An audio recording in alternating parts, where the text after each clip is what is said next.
يا أيها الذين آمنوا إذا قيل لكم تفسحوا في المجالس فافسحوا يفسح الله لكم وإذا قيل انشزوا فانشزوا يرفع الله الذين آمنوا منكم والذين أوتوا العلم درجات والله بما تعملون خبير. الرحمن الرحيم. السلام عليكم ورحمة الله وبركاته.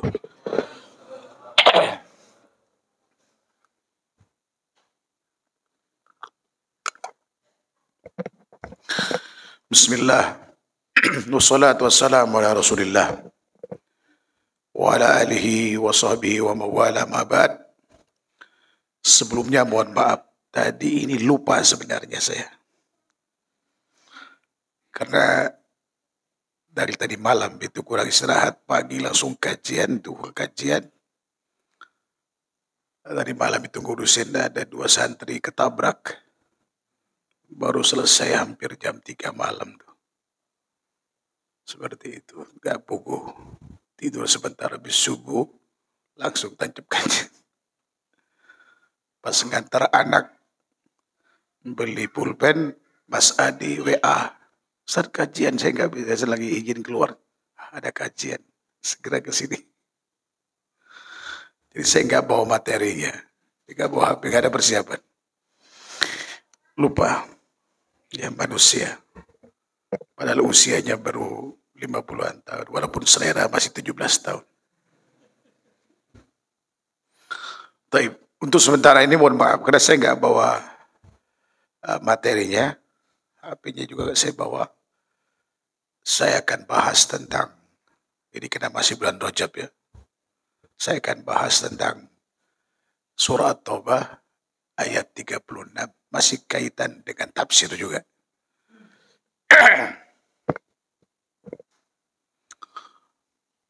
Bulan Rajab adalah bulan suci. Bulan yang diistimewakan Allah Subhanahu wa taala. Allah pilih bersamaan dengan Zulqa'dah, Zulhijjah dan Muharram. Seluruh amal saleh kita dilipat gandakan di bulan suci ini. Dan ketetapan Allah Subhanahu wa taala ini, setelah Allah selesai menciptakan langit dan bumi, Allah tentukan waktu 12 bulan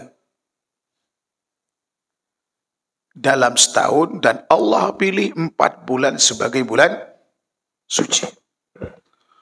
Allah Subhanahu wa taala berfirman dalam surat Taubah ayat 36, Inna iddatas syuhur indallahi 12 sahran fi kitabillah yawma khalaqas samawati wal ard minha 4 hurum dhalika ad-dinul qayyim fala tadlimu fihinna anfusakum wa qatilul musyrikina kafah kama yuqatilunakum kafah wa'lamu annallaha ma'al muttaqin. Sesungguhnya bilangan bulan di sisi Allah ada 12 bulan dalam ketetapan Allah di Lauh al-Mahfuz. Sesudah Allah ciptakan langit dan bumi, 4 di antaranya suci. Inilah ketetapan agama yang lurus. Maka janganlah kalian menzalimi diri kalian pada bulan tersebut, kata Allah Subhanahu wa taala. Dan perangilah orang musyrik secara keseluruhan sebagaimana mereka memerangi kalian secara keseluruhan, dan ketahuilah bahwa sesungguhnya Allah itu bersama orang-orang yang bertakwa. Di dalam ayat ini Allah Subhanahu wa taala jelaskan bahwa dalam setahun itu terdiri dari 12 bulan. Namun bedanya dengan bulan Masehi dari jumlah harinya. Dan yang benar adalah yang berdasarkan wahyu bahwa satu bulan dalam Islam itu antara 29 sampai 30 hari. Ya, sampai 30 hari. Jadi biasanya bedanya setiap 30 tahun usia seorang secara Masehi, maka menurut hitungan Hijriah 31 tahun, 16 tahun. Jadi kalau umur antum sekarang 60 berarti sudah 62. Yang 30 berarti 31. Itu umur kita yang sebenarnya. Itu umur kita yang sebenarnya, bukan yang Masehinya. Ya kan? Masehi itu memudahkan usia. Ya kan? Nah, kemudian Allah Subhanahu wa taala memilih dari 12 bulan ini 4 bulan yang disucikan. Ada hadis riwayat Imam Ahmad dari Abu Bakrah dan Imam Bukhari, Imam Ibn Abi Hatim. Beliau menuturkan di peristiwa terjadi pada Hajjatul Wada. Rasulullah berdiri di Aqabah. Kata Abu Bakrah, "Fajtama'an nasu ilaih." Sahabat pada saat itu berbondong-bondong mendekatinya. Faqama Nabi SAW fahamidallah wa athna alaihi bima huwa ahli. Rasulullah berdiri lalu memulai khutbahnya dengan memuji Allah, menyanjungnya dengan sanjungan yang memang pantas bagi Allah Subhanahu wa taala. Seraya berkata, "Ya ayyuhan nas, inna zaman qad istadara fi hadzal yawm kahayatihi yawma khalaqallahu samawati wal ard." Kalau versinya Imam Ahmad ada tambahan as-sana isna ashar sahar. Minha arba'atun hurum. Salathatum mutawaliyat. Dhul Qa'dah wa Dhul Hijjah wa Muharram wa Rajab Mudhar ma baina Jamada wa Sya'ban. Wahai sekalian manusia, sungguh waktu itu berputar pada hari ini seperti kondisinya semula ketika Allah menciptakan langit dan bumi. Setahun terdiri dari 12 bulan, 4 diantaranya suci, 3 bulan suci disebut secara berurutan, Zulqa'dah, Zulhijjah dan Muharram. Dan 1 lagi yang berada di antara Jamadal Akhir dan bulan Sya'ban yang disebut dengan Rajab Mudhar. Nah, ini perlu digarisbawahi di sini. Kenapa Rasulullah menyebut Rajab Mudhar? Karena orang Arab zaman dahulu mereka berselisih. Ada 2 kabilah yang berselisih. Kabilah besar, kabilah Mudhar dan kabilah Rabi'ah. Kabilah Rabi'ah menganggap bahwa bulan suci yang terpisah dari 3 bulan yang berurutan dari Zulqa'dah, Zulhijjah, Muharram adalah bulan yang berada di antara Sya'ban dengan bulan Syawal. Bulan apa itu? Bulan Ramadan. Ini asal muasal kenapa Ramadan dibilang bulan suci. Jadi kita ngikutin, ya kan, keyakinan kabilah Rabi'ah. Ini tidak benar. Yang benar adalah yang Rasulullah sebut dengan Rajab Mudhar. Keyakinan kabilah Mudhar bahwa Rajab yang berada di Rajab yang terpisah, yang bulan suci terpisah dengan yang 3 itu yang berada di antara Jamadal Akhir dan bulan Sya'ban, Rajab yang sekarang ini. Jadi Ramadan bukan bulan suci. Yang mensucikannya kabilah Rabi'ah dan orang Indonesia yang ngikutinya. Jadi Ramadan bukan bulan suci. Mulai sekarang harus berhenti menyebut Ramadan bulan suci. Tapi kayaknya lisan itu sulit, ya kan? Berhenti dari kata Ramadan bulan suci. Oke, itu poinnya. Nah, karenanya kemudian ulama-ulama tafsir, termasuk yang tafsir yang paling familiar di Indonesia seperti Jalalain Jalaluddin As-Suyuti dan Jalaluddin Mahalli. Ini paling familiar di pesantren tradisional karena keduanya ini madhabnya Syafi'i. Kalau antum lihat tafsir mereka tentang makna minha arba'atun hurum, apa mereka katakan? Zulqa'dah, Zulhijjah, Muharram, Rajab, bukan Ramadan. Ya kan? Bahkan Al-Quran terjemahan versi Departemen Agama sebelum dirubah di zaman Quraisy. Jadi kalau terjemahan yang bagus itu sebelum Quraisy. Jadi Departemen Menteri Agama. Di situ di catatan kakinya sama bahwa bulan suci itu Zulqa'dah, Zulhijjah, Muharram, Rajab. Enggak ada bulan suci Ramadan. Ya kan? Ini referensinya. Apa pesan Allah di sini? Allah berpesan pada kita, "Fala tadzlimu fihi anfusakum." Jangan kalian mendolimi diri kalian pada bulan tersebut. Sebab kata Abdullah bin Abbas, ini dikutip juga Imam Ibnu Katsir rahimahullah taala dan juga Ibnu Jarir Tabari, bahwa amal itu dilipat gandakan ganjarannya, maksiat dilipat gandakan dosanya, sebagaimana amal soleh dilipat gandakan pahalanya. Karenanya ada larangan khusus melakukan kezaliman di bulan suci. Padahal kemaksiatan itu kapanpun kan dilarang. Ketika dilarang secara khusus untuk dilakukan di bulan suci, jazakallah, itu artinya karena maksiat dilipat gandakan dosanya. Ini artinya di bulan suci, termasuk di bulan Rajab ini, kita harus ekstra hati-hati. Ya kan? Namun para pemalsu hadis tidak tinggal diam. Rajab adalah bagian dari bulan yang menjadi sasaran, ya kan, bagi orang-orang pemalsu hadis untuk memalsukan hadis agar di saat semangat melakukan ibadah, ya kan, maksud hati kita ibadah, tapi yang dilakukan maksiat kepada Allah. Sebab setiap amal yang tidak disyariatkan itu maksiat. Atau yang disyariatkan tapi dilakukan dengan cara tidak disyariatkan, itu juga maksiat.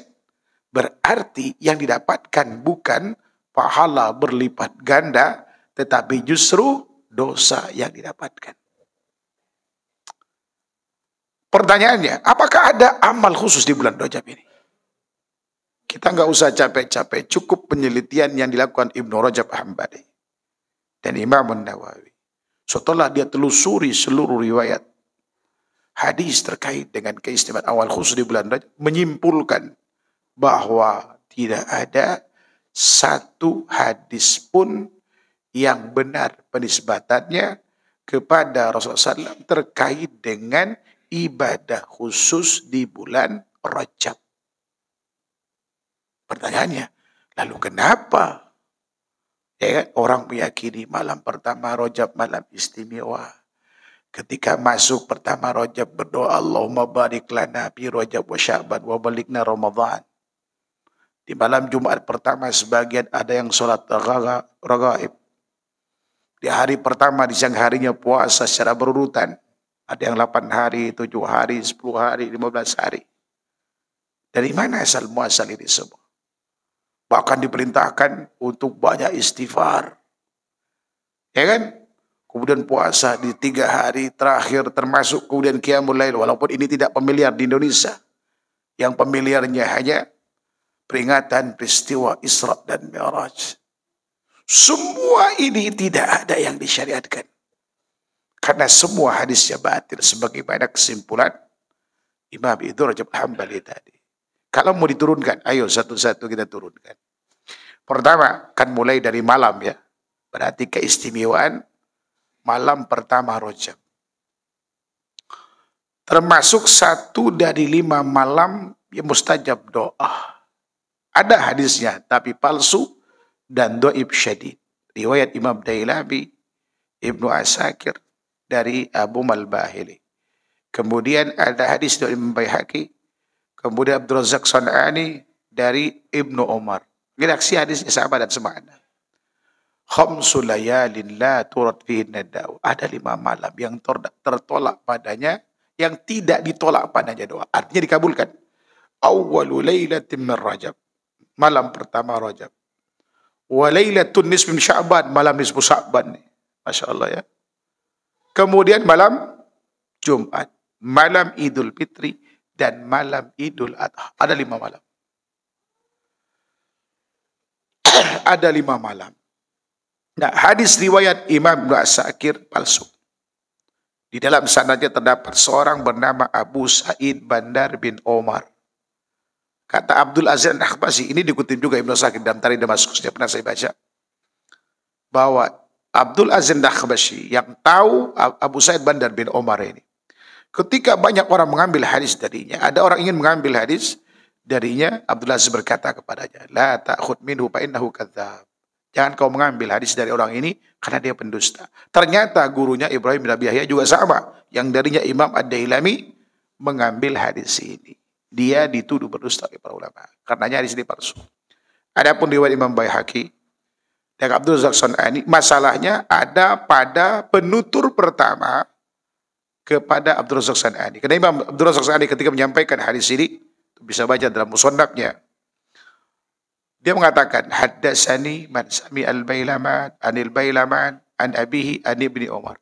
Yang menyampaikan kepada saya hadis ini, ya kan, orang yang pernah mendengar dari al-Bailaman. Siapa al-Bailaman? Siapa yang pendengarnya itu siapa?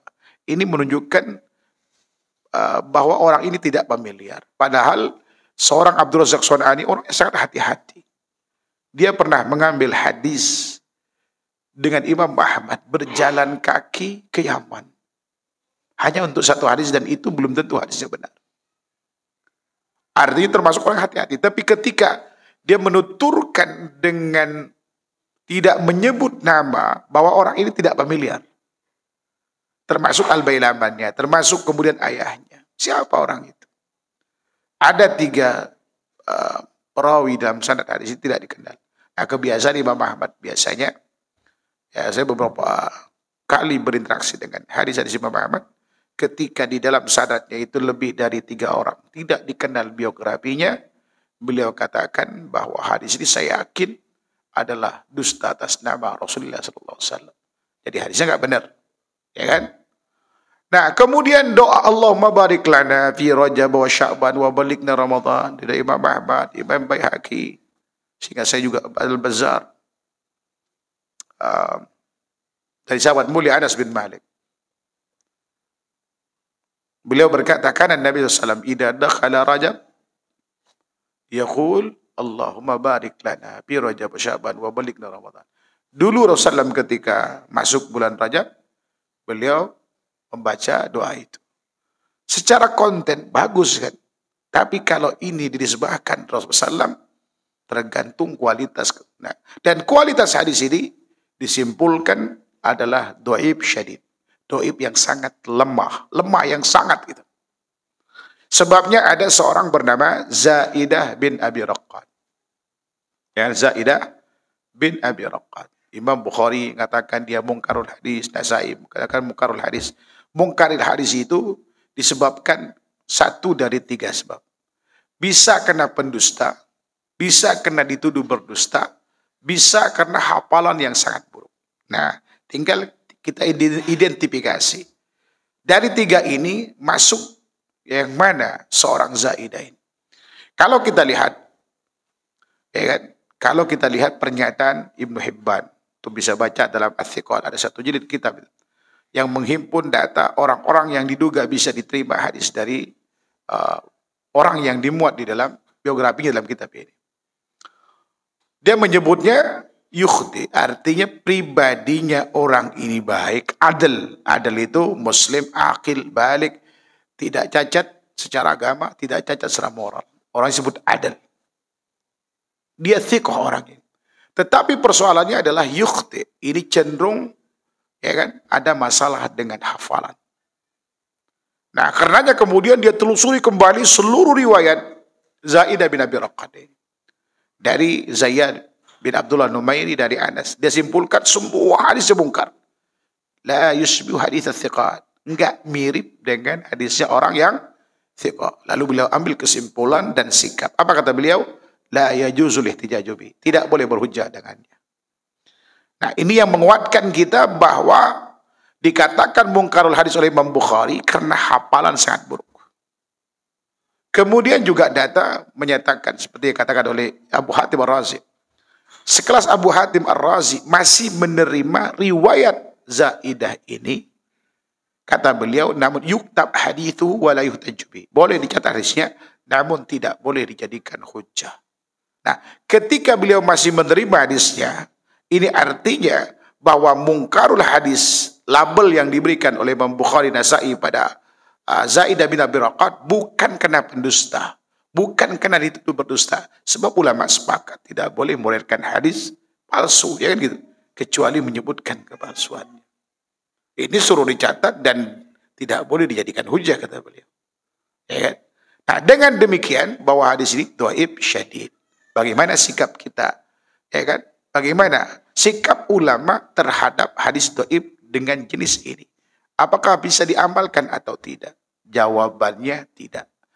Antum, saya ketika nulis tesis, saya tahu banyak tentang hadis dhaif ini, kena tesis saya 400 halaman tentang kehujahan hadis dhaif dalam fadail, raqaiq dan doa. Saya tahu banyak tentang kehujahan hadis dhaif itu.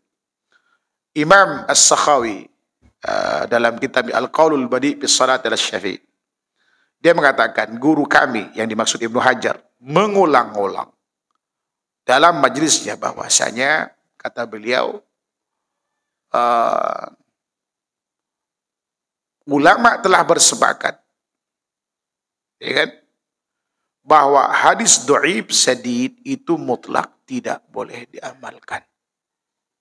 Lalu beliau sebutkan dhaif sadid sebabnya adalah karena pendusta perawinya, atau dituduh berdusta, atau karena hafalan yang buruk. Pausyaghalatuh. Hafalan yang sangat buruk.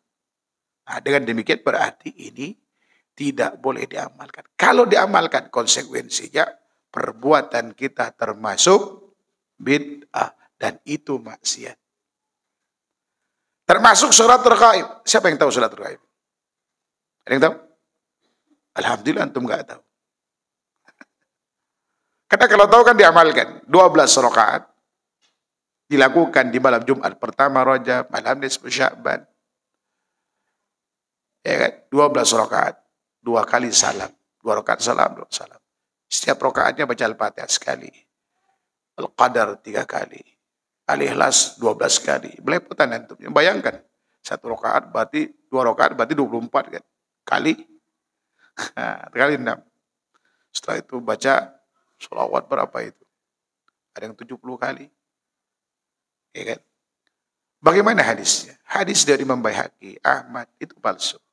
Nah, dulu rupanya sholat raghaib ini diamalkan secara masif itu di abad ke-7. Di zaman Imam Nawawi. Dan Imam Nawawi meninggal tahun berapa? 676 Hijriah. Nah, dia dapatkan bukan hanya orang awam yang melakukannya, tetapi juga sebagian ustadznya, da'inya gitu, mengamalkan. Karena apa? Karena ada nama besar Al-Ghazali itu yang mempengaruhi mereka untuk mengambilnya. Ya kan?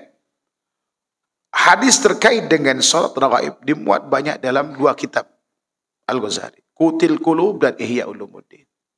Lihat pernyataan Imam Nawawi dalam hal ini.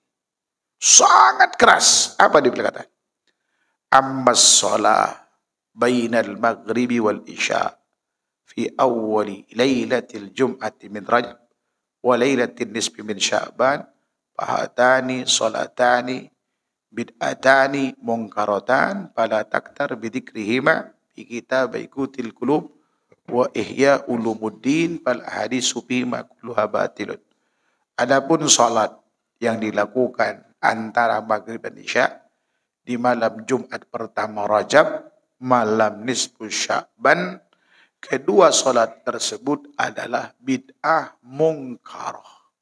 Padahal kita tahu Imam Nawawi termasuk ulama yang pro dengan adanya bid'ah hasanah. Untuk ini kasusnya dikatakan itu bid'ah mungkarah. Tidak cukup sampai di situ dia katakan, fala takhtar. Jangan kalian terpedaya. Jangan kalian tertipu. Sekalipun sholat ini hadisnya dimuat di dalam 2 kitab Qutil Qulub dan Ihya Ulumuddin. Artinya oke, Al-Ghazali Masya Allah punya kelebihan. Tetapi dalam hal ini, ya kita tahu, saya tahu hadis Ihya Ulumuddin itu 932 hadis bermasalah. Yang mengatakan siapa? Imam Zainuddin Al-Iraqi, gurunya Ibnu Hajar yang meninggal tahun 806. Lalu dia nulis kitab namanya Al-Mughni an Hamdil Asfar fil Asfar fi tahriji ma fil Ihya min al-ahbari wal athar. Memuat 932 hadis bermasalah dalam Ihya Ulumuddin itu. Karena Al-Ghazali bukan ahli hadis. Ya, dia ahli filsafat, dia tasawuf dan seterusnya. Sampai Imam Dhahabi itu berkata, mengomentari Ihya Ulumuddin, andai kata beliau, di dalam kitabnya ini tidak ada unsur tasawuf dan ini Masya Allah luar biasa kitabnya ini. Tapi bagi orang awam ya jangan bersentuhan dengan kitab itu karena tidak bisa membedakan mana yang benar, mana yang tidaknya.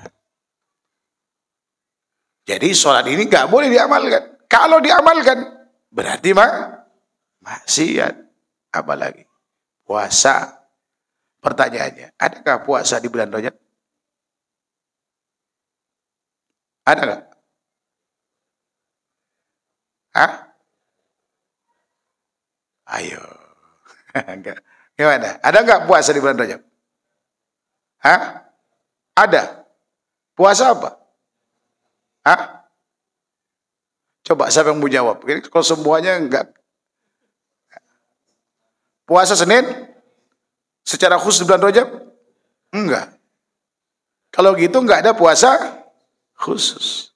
Ingat, Rasulullah SAW itu puasa di bulan Rajab. Iya. Tapi sahabat mulia penutur hadis Abdullah bin Abbas enggak ngasih tahu puasanya apa.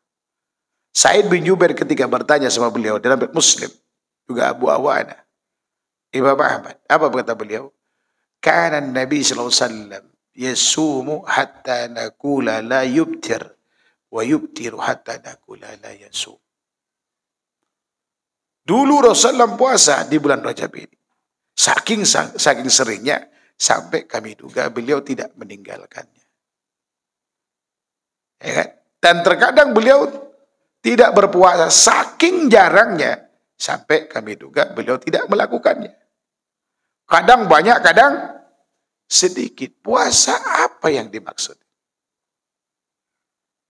Nah, orang kita Indonesia melakukan puasa secara runut tuh, berurutan tanggal 1 sampai tanggal 7, sampai tanggal 8, tanggal 10, sampai tanggal 15. Ya kan? Hadisnya paling tinggi derajatnya itu mursal. Paling tinggi derajatnya mursal. Ya, paling rendah palsu. Yang mursal ada riwayat Imam Al-Asbahani dalam Targhib wa Tarhib. Dari Quran, dari Yunus, dari Hasan Basri.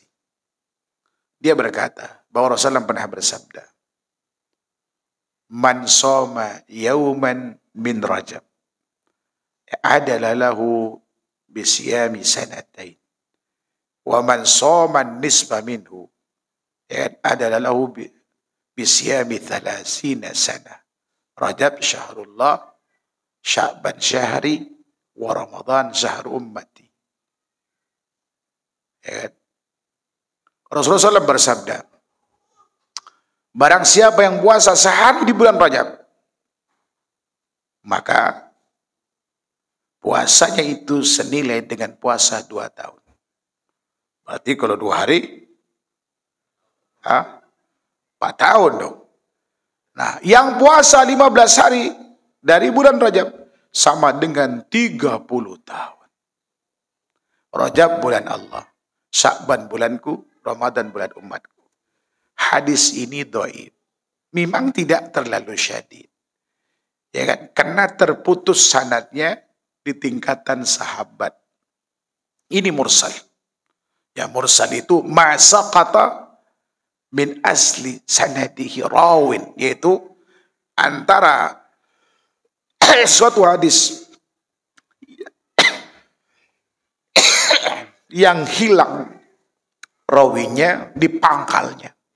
Itu di tingkat sahabat. Hasan Basri ulama besar, iya. Tabi'in kibar. Dia enggak pernah ketemu dengan Rasulullah. Dia lahir di zaman sahabat mulia Umar.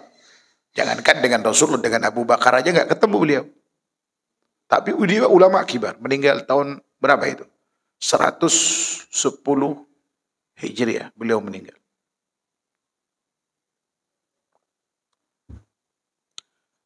Nah, Hasan al-Basri dia termasuk orang yang mutasahil dalam menyampaikan hadis. Makanya para ulama, termasuk Imam Syafi'i, tidak mengambil hadis mursalnya Hasan Basri. Dan ulama hanya mengambil hadis beliau kalau menyebut perantara dia dengan Rasulullah SAW. Itu sahabat disebut sama dia. Baru ketika semua memenuhi syarat diterimanya hadis, baru diamalkan. Kalau mursal tidak diambil hadisnya. Beda dengan hadis Muhammad bin Sirin, Sa'id bin Musayyib. Imam Syafi'i mengambil hadisnya, hadis mursalnya dengan 5 syarat yang familiar yang ditemukan oleh Imam Syafi'i rahimahullahu taala dalam mengamalkan hadis mursal. Jadi hadis ini dhaif. Ya kan? Hadis ini dhaif. Nah, kemudian ada hadis riwayat Imam Tabrani dalam Mu'jamul Kabir. Dari Utsman, dari ayahnya, dia berkata bahwa Rasulullah pernah bersabda, Rajab syahrun azim, yudha'ifullah fil hasanat, man shama yawman min Rajab faka'annama shama as-sana. Wa man shama sab'ata ayamin minhu, ghulliqat anhu sab'atu abwabi jahannam. Wa man shama samaniyata ayamin minhu, putihat lahu samaniyatu abwabil jannah. Wa man shama asyrata ayamin minhu, summa lam yas'alillaha syai'an illa ata'iyah. Wa man shama 15 yawman minhu, nada munadin bis sama' qad ghufira laka ma madha fasta'ni fil amal wa man zada zadahullah. Dia berkata, Rasulullah versi hadis ini, Rasulullah bersabda, Rajab bulan agung, bulan dilipat gandakan amal kebaikan. Barang siapa yang puasa sehari sama dengan setahun. Yang puasa 7 hari akan ditutup baginya 7 pintu neraka. Yang puasa 8 hari maka akan dibukakan 8 pintu surga baginya. Yang puasa 10 hari lalu dia tidak minta suatu permintaan dalam doanya kepada Allah, melainkan Allah akan mengabulkan permohonannya. Yang puasa 15 hari maka nanti ada yang menyeru di langit dan berkata, telah diampuni dosamu yang telah lalu. Barang siapa, maka mulailah beramal. Barang siapa yang menambah amalnya, Allah akan tambah pahalanya. Ini hadisnya panjang, cerita tentang Nabi Nuh, Nabi Musa, Nabi Ibrahim. Di potongan hadis berkait dengan Rajab sampai di situ. Ya kan? Hadis ini palsu. Siapa pemalsunya? Namanya Utsman bin Matar Asy-Syaibani. Utsman bin Matar Asy-Syaibani. Imam Ibn Hibban dalam bukunya namanya Ad-Du'afa wal Majruhun, dia berkata, kana yarwil mawdu'at anil asbat. Jadi Utsman bin Matar Asy-Syaibani ini dulu dia gemar memalsukan hadis atas nama ulama.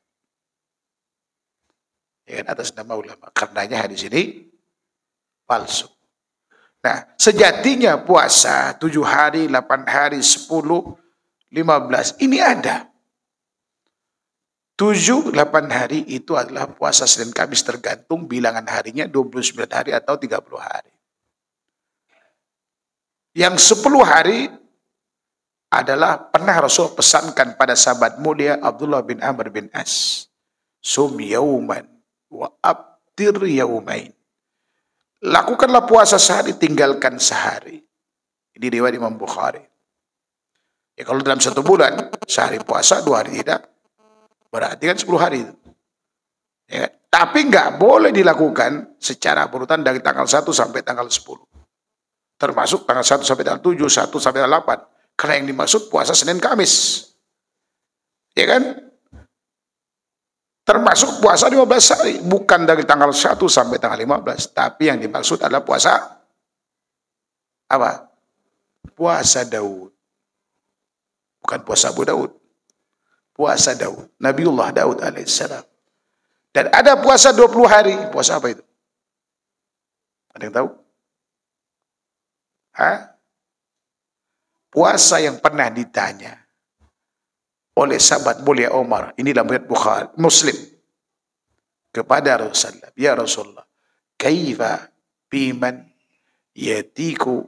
Kaifa biman yasumu yaumaini wa yubtiru yaumah. Bagaimana kalau ada orang puasa 2 hari, sehari tidak? Apakah jawaban Rasulullah SAW pada saat itu? Beliau berkata, hal man yutiku dharik. Emang ada yang mampu melakukan puasa? Artinya kalau antum mampu, silakan. Cara puasanya 2 hari puasa berturut-turut, lalu sehari tidak. Kebalikan yang sehari puasa, 2 hari tidak. Itu caranya. Ya, kalau antum puasa 20 hari tanggal 1 sampai tanggal 20, ya menyelisih cara puasa yang Rasulullah jawab atas pertanyaan sahabat mulia Umar. Sehingga kalau begitu dilakukan, apa? Termasuk perbuatan bid'ah dan itu maksiat kepada Allah. Wallahu ta'ala a'lam. Fadlan.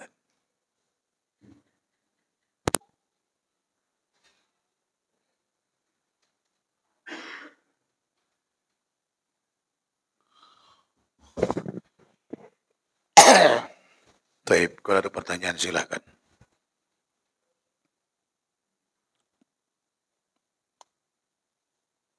Atau mau ditanya?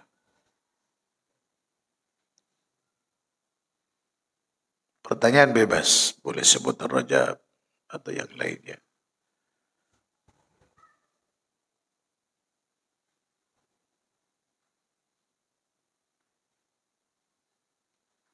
Jadi intinya di bulan Rajab ini hidupkan amal-amal soleh yang disyariatkan tanpa meyakini keistimewaannya di bulan Rajab. Dan tidak boleh dilakukan secara rutin kecuali memang yang rutin dilakukan seperti sholat 5 waktu, sholat yang menyertainya, sholat-sholat sunnah, dan seterusnya itu. Ya, dan jangan kemudian kita melakukan amal-amal yang tidak disyariatkan. Ya kan? Tapi alhamdulillah dengan maraknya dakwah sunnah sekarang ini, pemahaman kaum muslimin sudah semakin membaik. Khususnya anak-anak kita, generasi setelah kita jauh lebih baik dari kita, bahkan mereka tidak tahu sama sekali tentang apa? Bid'ah itu. Ini nikmat yang patut kita syukuri. Ya mudah-mudahan di generasi berikutnya jauh lebih baik nanti. Tapi jelas ya mereka tidak akan tinggal diam dan mereka selalu berupaya ya kan untuk ya kan membungkam kebenaran dengan cara-cara mereka. Kenapa? Karena kalau mereka mengakui ya kan kebenaran yang disampaikan ya kan oleh Ahlus Sunnah yang sebenarnya, ya mereka ya mungkin tidak akan nggak akan laku lagi kan gitu. Makanya mereka membabi buta, membela diri dan menuduh orang yang berseberangan dianggap dengan aliran sesat, ya kan Wahabi, apapun nama-nama yang disematkan itu. Padahal kita nggak pernah menyinggung amalan mereka. Ya, yang kita kritisi adalah amal yang dilakukan. Nggak pernah menyinggung mereka secara pribadi, tapi ilmu yang diamalkannya. Ya nggak? Semestinya harus begitu. Kalau misalkan tidak setuju dengan apa yang disampaikan tadi, lakukan counter ya secara ilmiah juga. Buktikan kalau hadis yang kita sampaikan tadi sahih misalkan. Ya, perlu data juga, nggak boleh sembarangan. Ya kan? Makanya kalau kita ya tidak menuntut ilmu, ya insya Allah sampai kapanpun, ya kan, kita dalam kebatilan. Kita merasa, rasa-rasanya kita sudah dalam kebenaran. Amal yang dilakukan rasanya juga ibadah. Ternyata maksiat kepada Allah. Disinilah mahalnya nikmat hidayah ke sunnah itu. Tidak mudah. Walaupun mempertahankan dan kita berada padanya, perlu perjuangan. Ya, apalagi kita yang dai. Masya Allah. Ya, saya pernah dipegang ini habis khutbah kan. Pernah mau dipukul, pernah mau diserang, pernah. Dan itu udah biasa dalam dakwah gitu. Padahal kita nggak nyinggung pribadi-pribadi, nggak nyinggung kelompok. Hanya meluruskan kesalahan pemahaman dengan data yang ada. Ya, tapi alhamdulillah tidak sedikit dari mereka yang melek pada akhirnya ya, mereka mendapatkan hidayah sunnah itu sendiri. Allah Ta'ala. Na'am. Waalaikumsalam.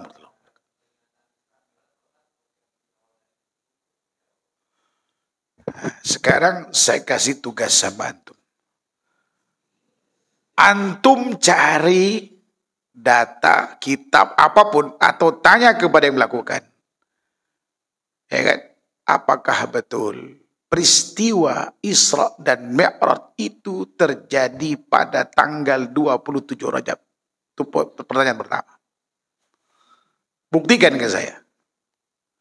Ya kan? Yang saya tahu, jangankan tanggalnya, bulannya, tahunnya aja berselisih ulama. Kok antum pilih tanggal 27 Rajab sebagai peristiwa Isra dan Mi'raj? Ingat, kita tidak mengingkari peristiwa Isra dan Mi'raj. Isra dan Mi'raj itu benar-benar terjadi dan wajib diimani. Kenapa? Karena di Al-Quran diabadikan. Subhanalladzi asra bi abdi. Mengingkarin itu sama dengan mengingkari Al-Quran. Bisa kufur kita. Yang kita ingkari adalah perayaannya. Ya kan? Tapi kalau nanti masih penolakan semacam ini, nanti dirubah mereka. Pokoknya Isra Mi'raj sepanjang Rajab. Sebagaimana Maulid. Dulu Maulid kan hanya tanggal 12 saja kan. Begitu dipastikan tanggal 12 bukan kelahiran Rasulullah SAW. Itu hari kematiannya. Akhirnya Maulid sepanjang bulan. Tambah gede penghasilannya. Anak dikasih tahu dulu dimintain kita. Di kampung tempat saya tinggal. Diminta 5. Emang bayarnya berapa sih? Uang sakunya saja zaman itu 25 juta Pak. Amplopnya itu. Bahkan mereka Masya Allah menganggap murah. Alhamdulillah kami Pak Ustadz kemarin datangin sepulan. Ya kan? Cuma 7.500.000 biasanya 25 juta, 30 juta. Masya Allah belajar sesat itu mahal banget. Padahal dia datangnya jam 10:30 malam. Sebelumnya itu banyak justru yang kompeten, yang punya ilmu itu yang penceramah sebelumnya itu. Cuman kena hidungnya pesek. Ya enggak dapat apa-apa. Bukan keturunan siapa-siapa, keturunan Arab juga, tapi Arab maklum. Amplopnya kecil tuh, padahal mereka capek. Sementara yang datang dengan jubah, ya kan? Sorban hijaunya, bawa tasbih. Alhamdulillah Muhammad, gitu kan. Siapa yang ingin masuk surga? Nah, habis doa panjang-panjang. Saya baca sejarah dia belajar, ternyata nggak pernah belajar nih orang. Dapat ilmu ladun dari mana? Saya belajar ilmu 25 tahun aja nggak pinter-pinter. Dia nggak pernah belajar. Coba yang ngasih tahu itu adalah orang yang pernah ditinggalin rumahnya oleh orang ini. yang kemudian berseberangan dengan dia. Sempat heboh juga yang kemudian dikenal dengan homonya dan segala macam. Majelisnya besar. Seperti itu. Ini tongkatnya sakti dia. Wali benar. Kalau musim pilpres gini bisa jadi pom bensin. Itu hebatnya mereka. Kalah kita hidung pesek ini. Bahkan ada satu masjid besar, ya kan, di Jakarta Selatan. Ketika ngundang saya, ya kan, dia sedih mungkin gitu. Kita dikasih cuma 1,5 juta, Pak. Kemarin Pak Ustadz, ada orang datang ke sini pakai Mercy katanya. Ini punya nggak ada apa-apanya, 7,5 juta. Hidung antum pesek. Nah ini yang terjadi. Jadi tugas antum nyari itu. Jadi gini loh. Kalau setiap kita sadar, kalau kita nggak tahu tentang sesuatu itu, selamat tuh antum. Masalahnya di kita ini, ya kan, tingkat keilmuan rata-rata di bawah tingkat ilmu yang ada. Tingkat pengetahuan itu kan ada 6 ya. Yakin, ilmu, dzan, syak, waham, jahil basit, jahil murakkab. Ada 7 tuh. Nah tingkatan orang Indonesia kebanyakan dia yang ke-8. Enggak ada yang 7 nih. Coba kalau antum gak percaya. Jangan-jangan kita itu. Suatu hari saya masuk di kelas ngajar di kampus. Saya lemparkan pertanyaan kepada mahasiswa. Wah, mahasiswa kan semangatnya luar biasa kan. Sok tahu tuh ya gitu. Dari satu kelas itu hanya 1 yang benar jawabannya. Karena saya baca itu. Lalu saya tanya, kenapa kamu jawab begini? Karena pernah anda baca buku Ustaz. Dan jawaban dia benar.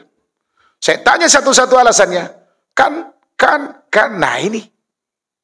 Ini kelas orang yang di bawah yang 7 tadi itu. Siapa yang buat 7? Ya kalau jahil murakkab itu kan dia tidak tahu kalau dirinya nggak tahu tapi sok tahu. Kalau ini dia tahu dirinya nggak tahu, dia tahu dirinya nggak tahu tapi sok tahu. Kalau tadi kan nggak tahu dirinya nggak tahu. Ini berarti dia tahu dirinya nggak tahu tapi sok. Kebanyakan di situ kita. Jangan-jangan kita gitu kan. Sekarang kalau anda tanya tuh, kenapa antum merayakan tanggal 27 Rajab untuk Isra dan Mi'raj? Apa alasannya? Ayo. Apa alasannya?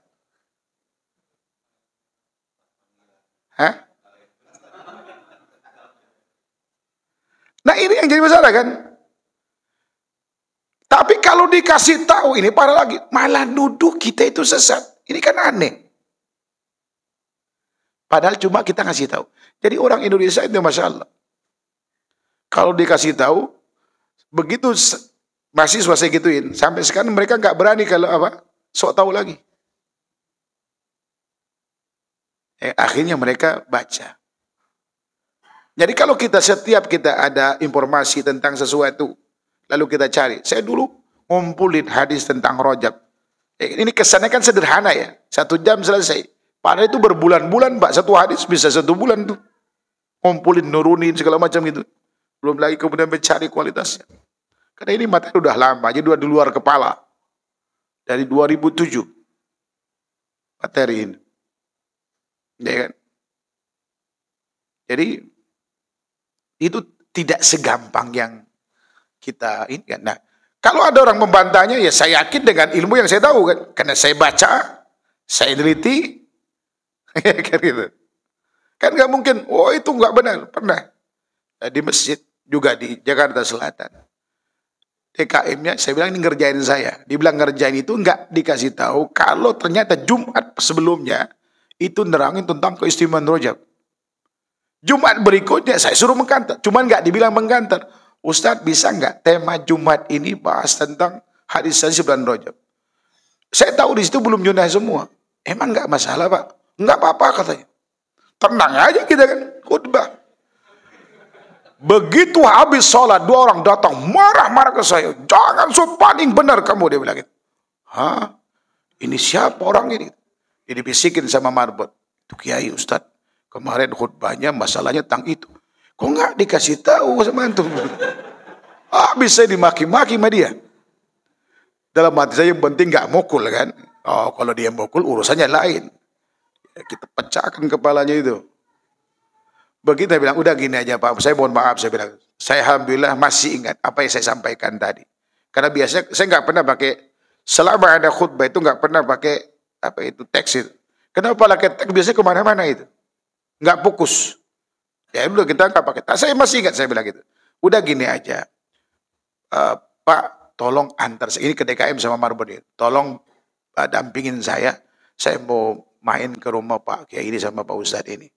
Saya ingin pinjam kitab tadi. Siapa tahu, saya mohon maaf kalau memang hadis yang Anda sebutkan itu benar. Wallahi, Anda minta pekan depan untuk khutbah lagi.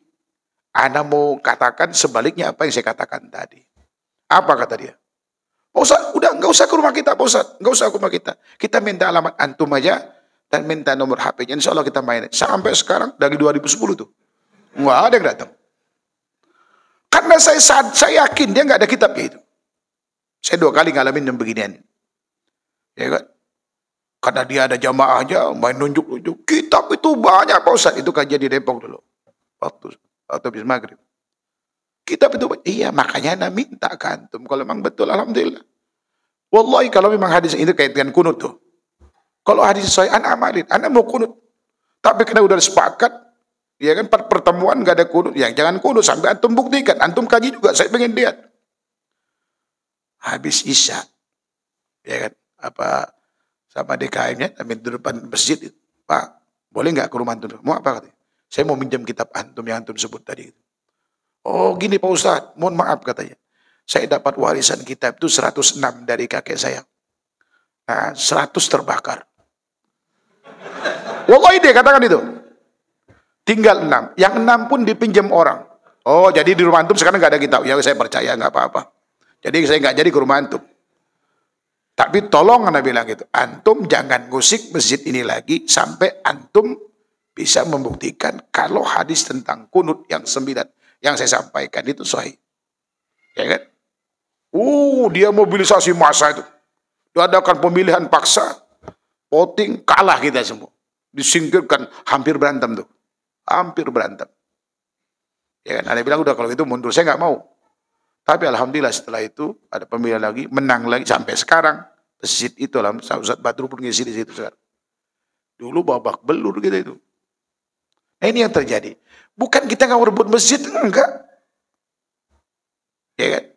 Di sini nih, kayak di sini misalkan. Ini kan masjid, bukan masjid antum sendiri kan? Masjid komplek. Ya kan? Maka tidak etis kalau antum melarang orang lain ngisi di sini. Tapi supaya mereka berhenti sendiri itu jauh lebih bagus dibanding diberhentikan. Gimana caranya? Antum harus kritis. Antum harus ngaji juga. Tanya beliau itu. Saya pernah lakukan ini di Bekasi. Kita pendatang baru di situ udah lama, udah kajian udah lama kan. Karena jamaah udah ngerti sunnah. Pak Ustadz ini gimana kita mau berhentikan orang ini? Saya bilang jangan diberhentikan. Terus gimana? Saya bilang begini. Cara ngajinya gimana? Kan biasanya ujungnya itu kan sholawat, doa kan gitu. Awalnya Al-Fatihah kirim kemana-mana. Ya kan? Ya kan? Biasanya kan begitu ngajinya tuh. Biasanya begitu. Saya bilang gini aja. Dimoderatorin aja. Dan nanti harus adil. Adilnya apa? Saya juga perlakukan kayak gitu. Sama dimoderatorin kan? Biar nggak timpang gitu. Saya bilang gitu. Akhirnya kalian duduk juga, catat, tanya. Begitu ditanya, Ustadz mohon maaf Pak Kiai mau tanya, apa dalilnya? Itu riwayat siapa? Kualitasnya bagaimana? 3 kali ngaji apa kata dia? Oh kalian sekarang Wahabi ya, sedikit-sedikit dalil katanya. Akhirnya di keempatnya dia nggak hadir lagi. Saya bilang, tetap WA, tetap undang. Dan jangan dihapus WA-nya. Kalau dia nggak datang, tetap kalian datang. Maksimal 3 kali. Terakhir harus datang. Telepon, kalau nggak datang. Kalau dia nggak mau juga, dengan bermacam alasan, nanti bilang ke pengurusnya, mohon maaf, ini jamaah udah datang 3 kali, ustadznya nggak datang, kan nggak kesian mereka. maka harus diganti. Udah di sekitarnya ada jamaah yang ngusulin, kira-kira gitu. Ada yang ngusulin, ya udah ada ustadz pengganti. Oh gitu ya silakan. Akhirnya nyunda semua di situ. Dia nggak bisa ngapa-ngapain kan. Tapi kalau antum berhentikan, oh ngamuk dia. Seperti itu. Ini cara mudah tuh untuk memberi, termasuk tadi yang di Depok itu datang dokter dari IAIN gitu kan. Tapi jamaahnya sudah kritis, nggak berani lagi di situ. Bukan diberhentikan, berhenti sendiri. Saya yakin kalau setiap kajian diperlakukan seperti itu, mereka nggak akan betah, Pak. Kenapa? Karena memang rata-rata mereka nggak ada persiapan ngajinya kan. Kenapa? Persiapannya paling Al-Fatihah khususan ila hadratis Syekh Abdul Qadir Jailani. Al-Fatihah. Kan gitu dong kan? Saya juga bisa itu, antum juga bisa, nggak perlu ngaji begitu. Ya kan? Nah, kalau ditanya, antum bisa aja tanya, Ustaz, Pak Kiai, mohon maaf, kenapa sih? Ya kan? Rasa-rasanya orang Indonesia ini kok Al-Fatihahnya cuma dikirim sama si Abdul Qadir Jailani. Pernah nggak antum gitu tuh? Lalu tanya, mana lebih alim Imam Syafi'i dengan si Abdul Qadir Jailani? Saya ingin tanya antum, lebih alim siapa? Tahu dari mana antum? Jelas lebih alim Imam Syafi'i, kelasnya itu mujtahid mutlak ya ikhwan. Abdul Qadir Jailani, madhabnya apa? Madhabnya apa? Madhabnya apa? Madhab Abdul Qadir Jailani apa? Hambali, betul. Ini berarti orang Indonesia itu nggak konsisten.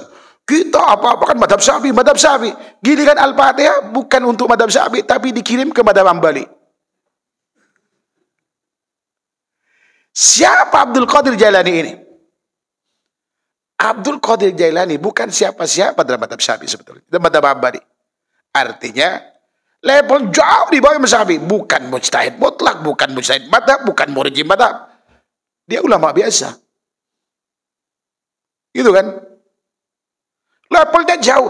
Tapi kenapa kok diperuntukkan Al-Fatihah buat dia aja terus itu? Emang antum gak iri itu? Ila hadratis Syekh Abdul Qadir Jailani Al-Fatihah gitu. Ya kan? Dan dia, kan itu di abad ke-5 Hijriah itu orang. Abad keberapa? Syekh Abdul Qadir Jailani. Ya, kurang lebih abad ke-5. Saya lupa persis tentang itu. Sebelum itu Al-Fatihahnya buat siapa? Sebelum dia lahir.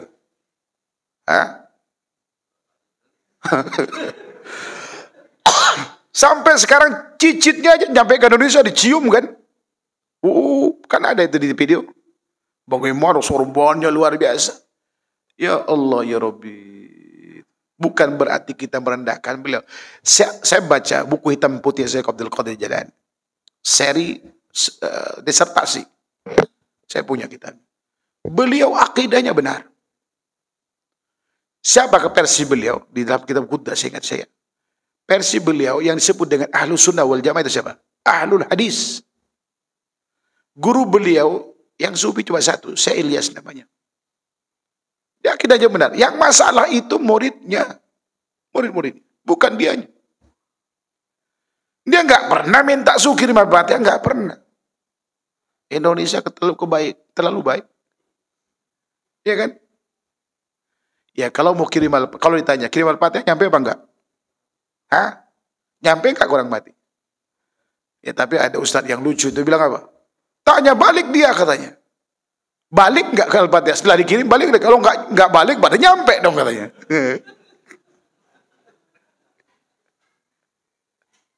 Ini akal-akalan. Ya kan di kuburan itu enggak ada sinyal. Bilang kita nyampe. Kalau dikirim via HP. Kalau di kuburan ya nggak ada sinyal. Nggak akan nyampe. Ini Masya Allah ya. Padahal Islam itu sangat mudah. Ya kan? Yang mempersulit kita. Mau nikah saja coba. Kalau antum lihat, saya sering ngisi tadi juga ngisi tentang ta'aruf. Sahabat itu sangat simpel nikah. Kita ini Masya Allah.